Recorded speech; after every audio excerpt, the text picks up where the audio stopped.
तैमूर सलीम झगड़ा साहब, सीनियर रहनुमा पाकिस्तान तहरीक इंसाफ, साबिक सूबाई वजीर, इस वक्त हमें ज्वाइन कर रहे हैं। तैमूर साहब अस्सलाम वालेकुम, thank you so much for joining us.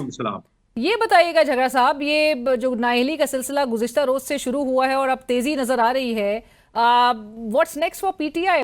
Alina, मेरे ख्याल में शुक्र है कि इलेक्शन कमीशन किसी चीज पे तो फुर्ती दिखाता है।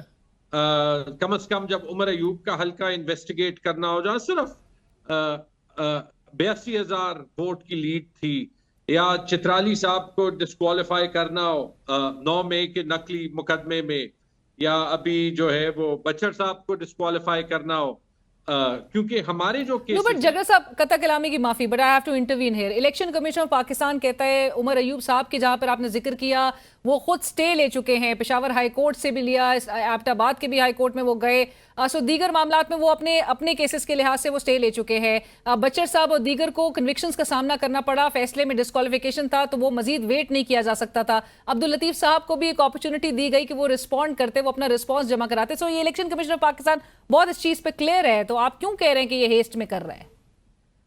नहीं तो उमर अयूब साहब अगर स्टे ले रहे हैं तो ये बताएं अलीना, ये मेरे केस में तो मैं स्टे नहीं ले रहा ना, वहां पे कौन स्टे ले रहा है?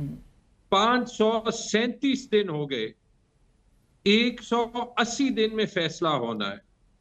पहले पूरा साल एक ड्रामा चला जहां ऑपोजिशन के वकील भागते गए, फिर कुछ सुप्रीम कोर्ट जजेस एलिवेट हो गए, कोई एक कैंडिडेट ने जो है वो जज पे जो है वो कोई कंप्लेंट दर्ज की, तो जज साहब जो मेरे वाले थे उसने सारे केसेस वापस किए। उस वक्त तक जो मेंटेनेबिलिटी का सवाल था उस पे हेयरिंग भी हो चुकी थी। उसके बाद रिटायर्ड जज लगे, अब 10 महीने वो रिटायर्ड जज जो हैं वो अपने लिए दफ्तर ढूंढते गए। वो दफ्तर ढूंढने के बाद कुछ दिन पहले इत्तेफाकन जैसे ही मैंने एंटी करप्शन में आरओज और डीआरओज के खिलाफ कंप्लेंट दर्ज की, तो खत आने लगे कि आपके केसेस की हेयरिंग दोबारा से शुरू हो गई। और आज जो है वो पहली हेयरिंग हुई 537 दिन के बाद, जिसमें जो नोटिफाइड एमपी हैं उनके वकील को या उनको बुलाया ही नहीं गया था। और अब 12 अगस्त को दूसरी हेयरिंग होगी जहां पे उनको बुलाया जाएगा।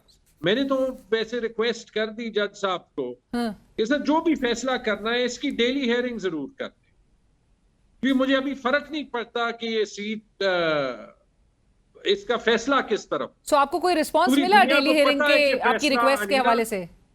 पूरी दुनिया को पता है कि फैसला किस तरफ होना है, तो अगर इस सिस्टम ने अपने आप को और भी एक्सपोज करना है तो वो कर ले। वो अचकज़ई साहब ने आप लोग को मशवरा दिया था कि आप लोग का मैंडेट चोरी हुआ है, आप लोग असेंबली के बाहर एक असेंबली लगा ले, मान लेना नहीं चाहिए था पहले ही? अलीना, हमें बहुत से फैसले करने होंगे, कलेक्टिवली करने होंगे, पार्टी को भी, हुकूमत को भी, इनफरादी तौर के। पार्टी को भी ये डिसाइड करना है, हमने तहरीक भी चलानी है, हमने लीगली भी मुकाबला करना है। हुकूमत को भी ये फैसला करना कि हमने सिर्फ हुकूमत में रहना है, या जिस वजह से हमें हुकूमत में लाया गया कि हम इस निजाम को ठीक करें, कि उसके खिलाफ हम स्टैंड लें, जितना भी मुश्किल हो। मेरे से तो जो होता है वो मैं कर रहा हूं। सर वो तो बड़ी हुकूमत तो इस वक्त बड़ी कंटेंट है इस बात पे कि सर वो बड़ी कंटेंट है। कर रहा इसलिए मैं नहीं कर रहा कि मुझे कोई वजारत मिले, कि ऑब्वियसली वजारत शजारत लेने के लिए ये तरीके नहीं होते। बट जब झगड़ा साहब, आप और आपकी पूरी क़यादत ये बात जानती है कि ये पॉलिटिकली मोटिवेटेड केसेस हैं, ये पूरे मामलात जो है वो किस लिए आप लोग फेस कर रहे हैं, आप सिस्टम के इस वक्त उसके साथ मुकाबला कर रहे हैं, सो बेहतर नहीं है कि अब आप लोग ने जो वो निगोसिएशंस और जो वो मुज़ाकरात के थ्रू अब मामलात को हल की तरफ ले जाने के लिए आपकी पार्टी, आज भी हुकूमत ये राय रखती है कि आपकी पार्टी में कुछ ऐसे एलिमेंट्स हैं जो कि ज़रूर बात करने को तरजीह देते हैं, मुज़ाकरात को तरजीह देते हैं, लेकिन अगर वो रास्ता लेना है तो फिर उसमें जो है वो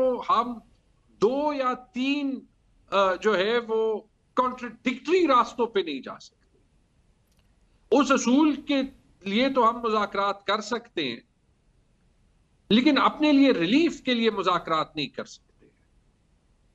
राइट, बट अगर हम ये रास्ता लें तो शायद 5 अगस्त नहीं, लेकिन ये तहरीक कामयाब जरूर होगी।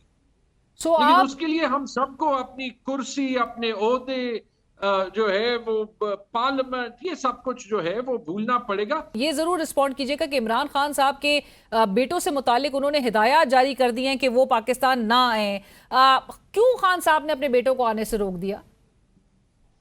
मेरे ख्याल में उन्होंने ये नहीं कहा, एक तो इमरान खान साहब तक एक्सेस इतनी लिमिटेड है, और सवाल तो हमें ये पूछना चाहिए अलीना कि ये एक्सेस क्यों इतनी लिमिटेड है, कि जब आप जैसे एक जर्नलिस्ट को भी पाकिस्तान का डिफेंस मिनिस्टर कहता है कि जाके देख लें और हम आपको जो है वो एक्सेस देंगे अडियाला जेल तक, कि आप इमरान खान के हालात खुद देख लें, कि आपको जेल से किलोमीटर दूर क्यों रोका जाए?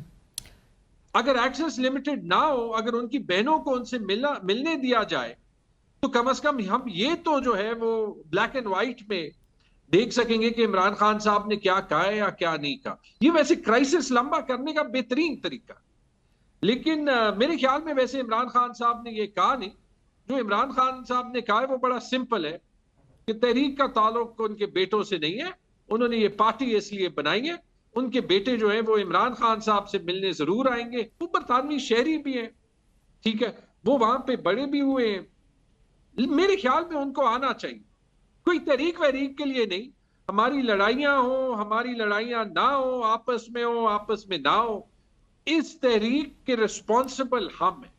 वो इमरान खान एक बड़ी सिंपल बात कर रहे हैं जिसमें भी थोड़ी सी अकल हो, वो कभी भी जो है वो उससे इनकार नहीं करेगा। सो आप कह रहे हैं जगह साहब तहरीक के रिस्पॉन्सिबल अगर जिम्मेदार आप हैं, तो इमरान खान साहब को 2 साल जो 5 अगस्त को जेल में हो जाएंगे, उनको उनकी हिरासत के 2 सालों की भी जिम्मेदार पाकिस्तान तहरीक इंसाफ की लीडरशिप है?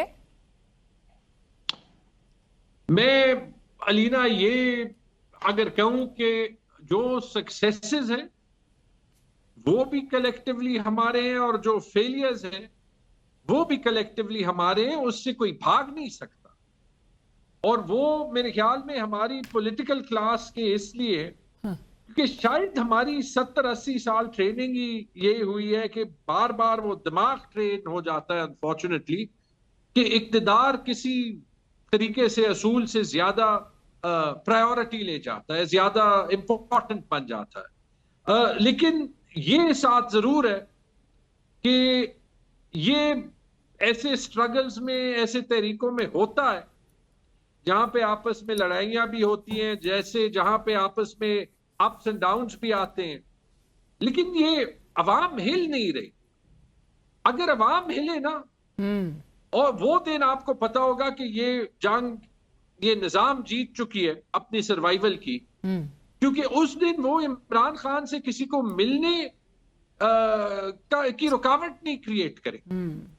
वो इमरान खान साहब को कोर्ट में प्रेजेंट कर देंगे, क्योंकि उन्हें पता है कि उस दिन जो है वो इमरान खान की आवाज पाकिस्तान के अवाम के लिए मैटर नहीं करेगी। लेकिन ये हो नहीं सकता, और इसीलिए जिस दिन तक इमरान खान साहब जेल में, इमरान खान साहब का कद हर रोज मजीद ऊंचा होगा और ये निजाम मजीद डिस्क्रेडिट होगा। उसका नुकसान पाकिस्तान के अवाम के लिए ये, पाकिस्तान की रियासत के लिए ये, कि अल्टीमेटली पाकिस्तान की रियासत पाकिस्तान के अवाम के नजरों में डिस्क्रेडिट होती है। राइट। और कुछ एक हुकूमती इत्तेहादी भी अब ये कह रहे हैं, नदीम अफजल चंद साहब कुछ देर पहले कह रहे थे कि हुकूमत और ऑपोजिशन दोनों को ऐसा लग रहा है कि बहुत जल्दी है, और जल्दी का जो अंजाम है वो अच्छा नहीं होता। But thank you so much जगह साहब। प्रोग्राम में वक्त हुआ एक ब्रेक का, हमारे साथ रहिए।